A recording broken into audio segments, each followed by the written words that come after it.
Hello, it's Sam Rabone here, pantomime dame for Evolution Pantomimes, most recently at the Lichfield Garrick for the past, this is my fifth year at the Lichfield Garrick. Before that I had 2 years in Yeovil for them and 2 years in St Albans. I've been asked by the Panto archive, I've got questions down here, which is why I'm going to keep glancing down. There's nobody down there, unfortunately, at the moment, but take that as you will. So I'm going to be answering some questions for you lovely people who are fans of pantomime on the Panto archive on Twitter, but I believe this will be going on to YouTube as well. I've been out for my mother's birthday, which is why I've got a shirt on in the middle of lockdown crisis, COVID-19 central. I don't normally wear a shirt on a daily lockdown basis. However, my first question they want to know is goodie or baddie. Which do you prefer in Panto? I'm taking it you mean for me to play. Well, I've only ever played baddie once, so I played Ugly Sister once, but I don't really class them as baddies. They're nasty, they're a bit evil, but they're not the baddies really, are they? They're just not very good at being nice, but I enjoyed it a lot, but I prefer being a goodie. I'm a dame at heart, I'm a dame through and through, so I massively prefer playing a goodie. Cheers to that, everybody. Here's to being good. If you could appear in a pantomime with any... See, I had one sip of a drink, I can't read. If you could appear in a pantomime with any celebrity, living or dead, who would it be? Part of me, I would really like to have done a pantomime with Ronnie Barker, just for the spoonerisms and wordplay. I would also have loved to have done a pantomime with Frankie Howard. However, I feel we both would be do you at the same time, because I Frankie without even knowing it. Last year I channeled Frankie, and I said, oh, I've just channeled Frankie, and everybody thought I meant my dog. Didn't mean my dog, although I do have a dog called Frankie. Didn't make any sense that I'd be channeling my dog, because I didn't get on all fours and start barking like a dog.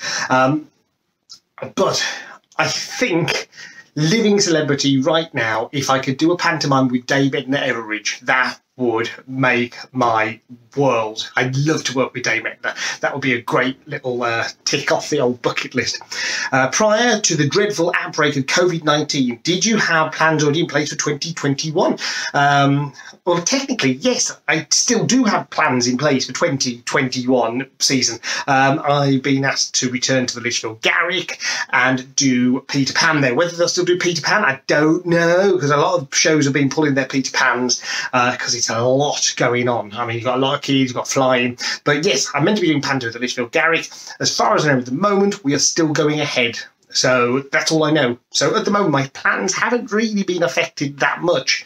But we'll soon find out, I guess. It's a waiting game. And so hopefully, fingers crossed, cheers. Otherwise, I'll be drinking a lot more red wine on my own. So yes, hopefully, fingers crossed, pantomime at the Lichfield Garrick. I won't give you any dates, because they're likely to change, but it'll be December through to the first week of January, probably. So that's co-produced with Evolution Pantomimes again. There's Lichfield Garrick and Evolution Pantomimes.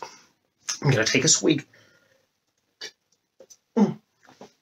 Did you watch Panto as a child? What's your earliest memory? Yes, I did. So I've got two, and I'm not sure which is my first memory. I remember once being taken to Peter Pan. It wasn't at the Birmingham Hippodrome, and I don't know where it was. No doubt Simon Sladen will be straight on this off of Panto Day and all things Panto. So it was a smaller theatre, and I saw Michaela Strachan play Peter Pan. That's as much as I can remember that one.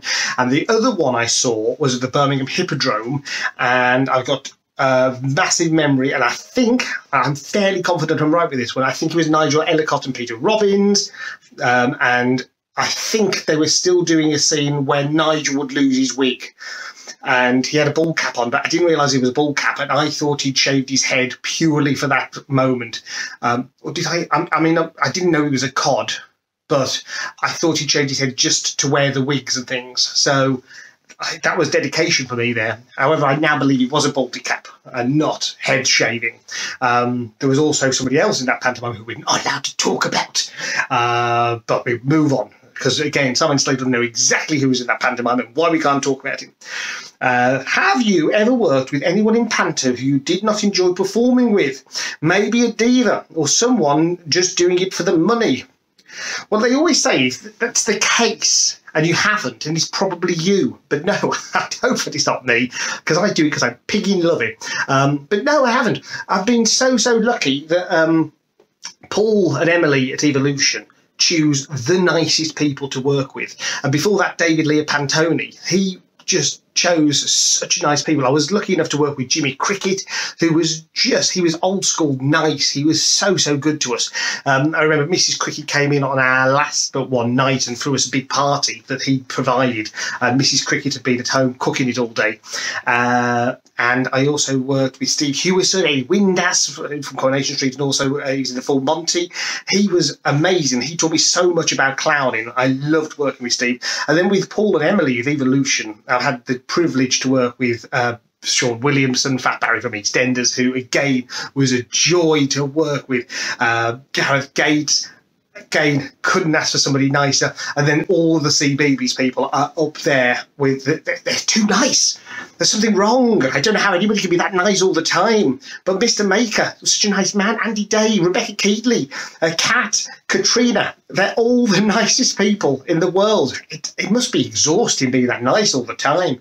And then, of course, with Anton Benson, I got to work with Anne Hegarty, Keith Chegwin, God rest his soul. He was... so Sean Williamson and Keith Chegwin are up there with the two nicest people for me. But no, divas, not really, no. Dancers do it because they love it. Actors do it because they enjoy it. Comedians do it because they want to be surrounded by people that they don't get, because they work on their own all year. So no, I've been so lucky that I've just worked with incredibly nice people. And here is hoping that some form of pantomime will happen this year, this Christmas. But have a great rest of your summer.